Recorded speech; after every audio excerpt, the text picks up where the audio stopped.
Hello, and welcome to Dreamology. Tonight, we are not traveling to a single distant world. We are drifting into a system of many worlds that move together, slowly and endlessly, around Jupiter. Jupiter is not simply the largest planet in the solar system. It is the center of a vast and intricate family. Dozens of moons circle it, each on its own path, each held by gravity in quiet balance. Some of these moons are large enough to feel like planets in their own right. Others are small, irregular bodies, shaped by collisions and time. Together, they form something like a miniature solar system, nested inside a much larger one. When you look at Jupiter, you are not seeing a single destination. You are seeing a neighborhood, a place where gravity gathers worlds and keeps them moving in long, repeating rhythms. Some of Jupiter's moons have remained nearly unchanged for billions of years. Their surfaces record ancient impacts, preserved like memories frozen in stone and ice. Other moons are constantly reshaped from within, warmed not by sunlight, but by motion and pressure. One moon hides a global ocean beneath an icy shell. Another is covered in active volcanoes that never truly sleep. Together, Jupiter's moons quietly challenge our simple ideas about what moons are supposed to be. As you listen, there is nothing you need to hold on to. You do not need to remember names or details. Let the information pass gently, like slow-moving clouds. Jupiter has more confirmed moons than any other planet in our solar system. New ones are still being found. Each discovery feels like noticing another faint island, orbiting a distant continent. The planet's gravity acts like a vast net. Over deep time, it gathers companions and keeps them from drifting away. Some moons formed nearby from material that circled Jupiter long ago. Others arrived later, wandering too close during the early chaos of the solar system. Those captured moons often travel on tilted or backward paths. Their strange orbits preserve the memory of how they arrived. Gravity does not erase history. It carries it forward in motion. At the heart of this system is Jupiter itself, a giant world of gas and storms, spinning rapidly, generating immense gravitational and magnetic forces. Those forces reach far outward, shaping everything that moves nearby. But tonight, our attention rests not on the planet, but on the worlds that circle it. We begin with Io. Io is the most volcanically active world we know, not just among moons, but among all solid bodies in the solar system. Its surface is never finished. It is constantly being rebuilt. Volcanoes on Io erupt again and again, sometimes continuously for months at a time. Molten material pours out onto the surface, spreading across the ground and slowly cooling. Older terrain disappears beneath newer layers, softened or erased. On Earth, geology often works slowly. Mountains rise over millions of years. Rivers carve landscapes grain by grain. On Io, geology moves at a different pace. Change is persistent. The surface you see today may look different tomorrow, or next year, or within a single orbit. This constant activity gives Io its extraordinary appearance. Instead of gray rock, the surface is painted with vivid colors. Yellows, reds, whites, and dark patches spread across the moon. Radinary appearance. Instead of gray rock, the surface is painted with vivid colors. Yellows, reds, whites, and dark patches spread across the moon. These colors come largely from sulfur and sulfur compounds. Volcanoes release these materials, and they settle across the surface in different forms. Some freeze quickly, others shift and fade as temperatures change. Sulfur dioxide can freeze onto the ground like an alien snowfall. It brightens regions, then slowly moves or sublimates, changing the look of the landscape. Color on Io is not decoration, it is evidence. Io stays hot because Jupiter will not let it relax. As Io moves along its slightly elongated orbit, Jupiter's gravity squeezes it, then releases it, then squeezes it again. This repeated flexing happens deep inside the moon. Rock that seems solid slowly bends. That bending creates heat. This process is called tidal heating. It does not require sunlight. It does not fade with distance from the sun. It means that motion alone can power a world. Inside Io, this heat melts rock and drives magma upward. Volcanoes open vents to the surface. Heat escapes, only to be replaced by more heat generated by the next orbital squeeze. Some of Io's volcanic eruptions are enormous. Material can be launched hundreds of kilometers above the surface. For a moment, it rises into space, then falls back, spreading fresh deposits over wide areas. From orbit, these eruptions appear like glowing beacons. Heat signatures can linger in the same locations for long periods, showing sustained activity rather than brief explosions. Io's lava can be hotter than many volcanic lavas on Earth. This extreme heat allows it to flow farther and faster, reshaping terrain in ways that feel almost metallic rather than rocky. Io even has a thin atmosphere, but it is fragile. It is constantly rebuilt by volcanic outgassing. Gases rise from eruptions, briefly surrounding the moon, then freezing or being stripped away by Jupiter's environment. Io feels less like a world with air and more like a world that keeps trying to create air again and again. Io is also deeply connected to Jupiter's magnetic space. Material released from its volcanoes becomes electrically charged. That charged material is swept up by Jupiter's rotating magnetic field. Over time, this creates a vast ring of charged particles encircling the planet, a structure called a torus, invisible to the eye, but powerful and dynamic. Io is not just affected by Jupiter, it actively contributes to Jupiter's environment, a small moon helping shape a giant system. As you imagine Io, there is no need to picture violence or chaos. Despite the eruptions, everything follows a rhythm. Pressure builds, heat escapes, the surface changes, then the cycle continues. Io does not hurry, it simply repeats. Now, as we move outward, the intensity softens, the heat fades, the colors cool. We arrive at Europa. Europa appears smooth and bright, wrapped in a shell of ice. At first glance, it seems calm, even quiet, but the surface tells another story. Long, dark lines stretch across Europa's face. They curve and intersect, running for hundreds of miles. They are fractures in the ice, opened and shaped by stress. Europa's ice shell bends under Jupiter's gravity, much like Io does. But here, instead of fire, the result is movement within ice. The shell flexes, cracks, and slowly reshapes itself. It is not frozen into silence. Beneath that ice, Europa likely hides a global ocean, a vast body of liquid water sealed away in darkness, warmed from below by tidal heating. The idea of that ocean changes everything. Water beneath ice, warmth without sunlight, motion without waves you can see.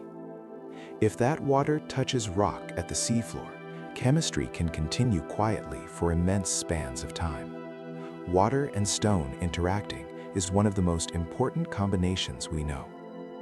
Europa's surface may carry salts brought up from below. Radiation from Jupiter strikes the ice, altering its chemistry and creating new compounds. Energy arrives from above and below. The surface becomes an interface between space and sea. Europa does not announce its activity loudly. It whispers it through cracks and patterns and subtle chemistry. And as we continue outward, the story of Jupiter's moons will keep changing, slowly, gently, one world at a time. Beyond Europa, the system opens into wider, quieter orbits. Here, the pull of Jupiter is still strong, but the intensity softens. Heat becomes less dramatic. change becomes slower. We arrive at Ganymede. Ganymede is the largest moon in the solar system. It is larger than the planet Mercury, yet it is still called a moon only because it orbits Jupiter. Size alone makes Ganymede remarkable, but its interior makes it extraordinary. Beneath its surface, Ganymede may contain multiple layers of ocean, not a single sea, but several, stacked one above another, separated by strange forms of high-pressure ice. In these deep environments, ice does not behave like the ice in a freezer.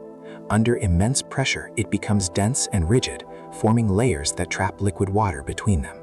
This means Ganymede could hold enormous amounts of water hidden deep inside. Water arranged vertically, not horizontally. A three-dimensional ocean architecture shaped by gravity.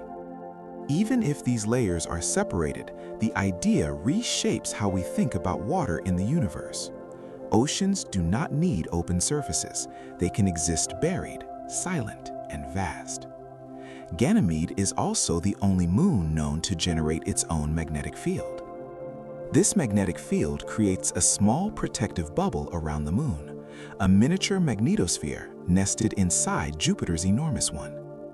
For this to exist, something deep inside Ganymede must still be moving, likely a layer of liquid metal slowly circulating, generating invisible forces. This tells us that Ganymede is not a frozen relic. It has structure, it has layers, it has an interior that never fully went quiet. If you could see magnetic lines, you would watch them bend and flow around the moon as it travels through Jupiter's space. Invisible boundaries would form and dissolve. Space itself would seem shaped. Ganymede's surface reflects this internal complexity. Large regions are covered in long grooves and ridges, bands that stretch across the moon like frozen waves. These features suggest that Ganymede's crust once stretched and shifted. Ice behaved like rock under stress. The surface cracked, moved, and partially healed. Some areas appear older and heavily cratered. Others look smoother, as if newer materials spread across them before being fractured again. This tells a story of phases, periods of activity followed by quiet, then activity again. Tectonics is not limited to warm planets. Under the right conditions, even ice can flow, fracture, and reorganize. Ganymede shows us a cold version of planetary geology. Slower, quieter, but no less real. As we move farther out, the environment grows calmer still. We reach Callisto. Callisto is nearly the size of Mercury, but it feels entirely different. It lives farther from Jupiter, where radiation is weaker and tidal forces are gentler. Its surface is dark and densely cratered. Layer upon layer of impacts remain visible, preserved over immense spans of time. Unlike Io, Europa, or Ganymede, Callisto shows little sign of strong internal activity. It did not reshape itself again and again. It kept its scars. Each crater is a memory of a collision long past. Together, they form one of the oldest visible surfaces in the solar system. Callisto feels like an archive, a place where early chaos was recorded and never erased. Yet even here, beneath this quiet exterior, evidence suggests something unexpected. Callisto may also hide a deep ocean beneath its crust. Clues come from magnetic measurements. A conductive layer responds subtly to Jupiter's magnetic environment. Saltwater does exactly that. If such an ocean exists, it would be sealed beneath ice and rock, protected from radiation and surface violence. It would be stable, persistent, long-lived. Callisto reminds us that stillness on the surface does not guarantee emptiness within. Between Europa, Ganymede, and Callisto, we see variations on a theme. Different distances, different heat levels, different outcomes. Some moons stay active and restless. Others grow quiet and reflective. All are shaped by Jupiter's gravity. The 4 largest moons are locked into a repeating rhythm called orbital resonance. Their orbits are linked. Each one's timing influences the others. The 4 largest moons are locked into a repeating rhythm called orbital resonance. Their orbits are linked. Each one's timing influences the others. This gravitational choreography keeps the system stable over billions of years. Motion repeats. Energy circulates. Resonance feeds tidal heating. It maintains internal warmth. It prevents chaos from taking over. Stability does not come from stillness. It comes from repetition. As you imagine these worlds, there is no need to separate them sharply. They are connected by invisible pools. Each moon feels the presence of the others through gravity alone. Jupiter is not just hosting moons, it is conducting them. And as we drift farther outward, the system begins to change again. The large, rounded worlds give way to smaller, stranger companions. In the next stretch, we will move beyond the Galilean moons into regions of capture, fragments, and irregular paths, where moons tell stories not of formation, but of arrival. Beyond the Galilean moons, Jupiter's system becomes less orderly and more scattered. Here, the orbits widen, the paths tilt, the sense of calm symmetry begins to loosen. These are the outer moons. Most of them are small. Many are irregular in shape, too weak to pull themselves into spheres. They look less like finished worlds and more like remnants. Their orbits tell an important story. Many travel at steep angles compared to Jupiter's equator. Some even move backward, opposite the direction of the planet's rotation. This unusual motion is a strong sign of capture. These moons likely did not form alongside Jupiter. They arrived later, wandering through the early solar system. During close encounters, Jupiter's immense gravity stole enough energy to trap them. Capture is rarely gentle. It leaves moons unstretched, tilted paths far from the planet. Those paths preserve the memory of violent beginnings. Some of these captured moons did not remain intact. Collisions shattered them. When a larger captured object broke apart, its fragments continue to orbit Jupiter together. Over time, these fragments spread out, but kept similar orbital characteristics. This is how moon families form. Groups of small moons share similar distances, tilts, and directions. They are siblings, not by birth, but by destruction. Each group is a fossil record of a single ancient collision. The original body is gone, its motion remains. Some families consist of dozens of fragments. Each one is a quiet witness to an event that happened so long ago it feels almost mythic. Not all outer moons belong to families. Some travel alone. These solitary moons hint at unique capture stories, different origins, different paths, different moments of arrival. Many of these small moons are lumpy and uneven. Their shapes reflect their weakness. Gravity never smoothed them into round forms. Their rotations can be unpredictable. Instead of turning steadily, they tumble. Day and night shift in irregular patterns. They are not serene worlds. They are rotating relics, still carrying the momentum of ancient impacts. Despite their small size, these moons play an important role. Tiny impacts constantly strike their surfaces. Dust is released grain by grain. Each particle begins a slow journey. That dust does not always fall back. It can drift outward, guided by sunlight, gravity, and Jupiter's magnetic environment. Over time, this dust feeds Jupiter's faint ring system. Jupiter's rings are subtle. They are not bright and bold like Saturn's. They are thin, delicate, and constantly changing. They do not appear all at once. They must be replenished. Small inner moons are not bright and bold like Saturn's. They are thin, delicate, and constantly changing. They do not appear all at once. They must be replenished. Small inner moons help maintain them. Every tiny collision contributes a little more material. The rings are not ancient monuments. They are living structures, rebuilt continuously. Moons create dust. Dust becomes rings. Rings thin and fade. More dust replaces what is lost. The cycle never truly stops. Jupiter's space is not empty. It is filled with charged particles trapped by the planet's powerful magnetic field. This environment behaves less like a vacuum and more like a restless sea of energy. As moons move through it, they interact with this invisible medium. Electric currents form. Particles flow along magnetic lines. Motion itself becomes a source of energy. Io plays a special role here. Material released from Io's volcanoes becomes ionized. Once charged, it is swept into Jupiter's rotating magnetic field.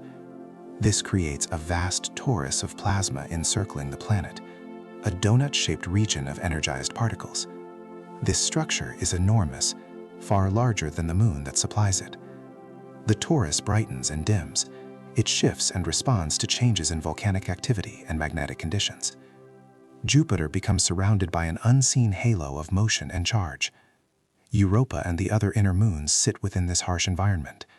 Energetic particles strike their surfaces again and again. On Europa, this radiation alters surface ice. Water molecules are split. New compounds form. The surface becomes chemically active, not because of heat, but because of energy arriving from space. These altered materials can darken the ice. They can change how it reflects light. They leave subtle fingerprints that spacecraft can detect. This process raises a quiet possibility. If any pathways exist between the surface and the ocean below, even slow ones, then surface-made compounds could migrate downward. Energy created by radiation could be delivered to the hidden sea over long periods. Europa becomes a bridge. Space above, ocean below. Chemistry passing slowly between them. Jupiter's system is not just a collection of rocks and ice. It is an active machine. Gravity shapes motion. Motion generates heat. Heat drives geology. Geology releases material. Material feeds space.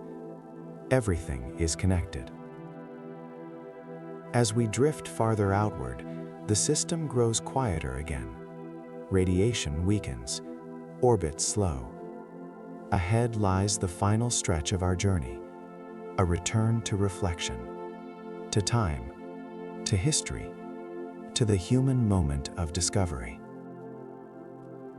Long before spacecraft, Jupiter's moons were already changing how humans understood the universe.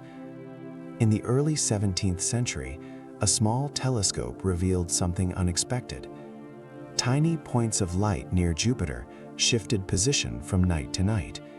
They disappeared, then returned. They always stayed close to the planet. These lights were moons. They were not decorations on the sky. They were worlds in motion, circling something other than Earth. This simple observation quietly reshaped everything. If moons could orbit Jupiter, then Earth was not the only center of motion. The universe could contain many systems, nested inside one another. Jupiter became proof, not through argument, not through philosophy, but through repetition you could watch. Night after night, the moons returned. They followed predictable paths. They behaved like companions, not wandering stars. The sky stopped being fixed. It became layered. Those same moons continue their motion today. The four largest moons are tidally locked. They always show the same face to Jupiter. One side of each moon forever sees the planet. The other never does. On the near side, Jupiter dominates the sky. It does not rise and set like a moon on Earth. It hangs in roughly the same place, immense and unavoidable. From Europa, Jupiter would appear enormous. Bands and storms would slowly slide across its face. Light would spill across the ice, faint but constant. From Io, Jupiter would feel even closer, a vast glowing presence filling much of the sky, its reflected light softening the darkness. The near side of these moons would feel watched, held, defined by proximity. The far side would be different, no Jupiter, only stars, sunlight, and shadow. One world, two skies, forever separated by gravity. The moons also eclipse one another. Shadows race across Jupiter's clouds. Dark circles move with surprising speed. These events helped reveal something profound. Light does not travel instantly. Observers noticed that eclipses appeared early or late depending on Earth's distance from Jupiter. The simplest explanation changed physics forever. Light takes time to cross space. By watching distant shadows, humanity measured a fundamental limit of the universe. Jupiter's moons became a clock, a ruler, a teacher. Even now, their motion remains reliable. Orbits repeat, resonance holds, gravity continues its quiet work. Tides flex Europa's ice. They knead Io's interior. They warm hidden oceans and bend frozen shells. Nothing dramatic needs to happen. The repetition is enough. Over billions of years, small forces accumulate. Motion becomes energy. Energy becomes change. The system you have been drifting through tonight is not static. It is alive in the slowest possible way. Moons shift imperceptibly. Orbits evolve. Dust rises and falls. Even now, Jupiter's gravity is gently rewriting the future. As you rest, these worlds continue without effort. They do not hurry. They do not pause. They simply move. You do not need to follow them any longer. The paths will repeat without attention. The night can hold them for you. Thoughts can widen, then thin. Details can fade. Only rhythm remains. Orbit after orbit, cycle after cycle. Nothing needs to be remembered. Nothing needs to be solved. The system will keep itself balanced. You can let the motion continue on its own. Let the weight of thinking soften. Let the vastness carry it away. Jupiter and its moons will still be there, still circling, still repeating. And for now, that is enough. Just rest.